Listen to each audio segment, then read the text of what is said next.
Time now for Ask the Expert, John Halterman, with Wisdom to Wealth. Joe from Grafton has a question. Okay. So Joe inherited his farm from his father. Okay. And now that he's getting older, he's been considering giving the farm to his children. Yeah. And he wants to know, is that a smart move? Well, you know what, Joe? I got to tell you, that practice was very common in your father's generation.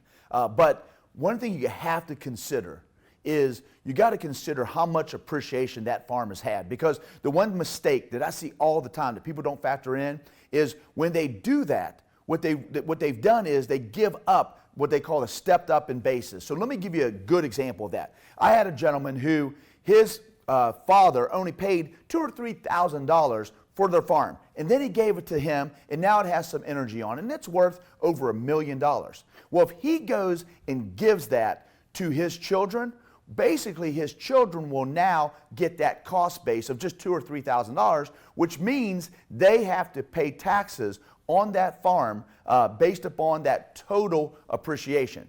Whereas if they simply inherited it, what would happen is at the time of death, they would inherit now the farm, but then they would get a stepped up in basis based on what it's worth today. So if they go and sell it, instead of inheriting the cost basis of $1,000 or $2,000, if that farm is now worth $1 million at death, that's what their stepped up in basis is. So they can turn around and sell it and only have to pay profits from that amount. And so what I tell you is be careful, because if the farm is worth something, you may cause yourself a big tax consequence unnecessarily. So figure that out.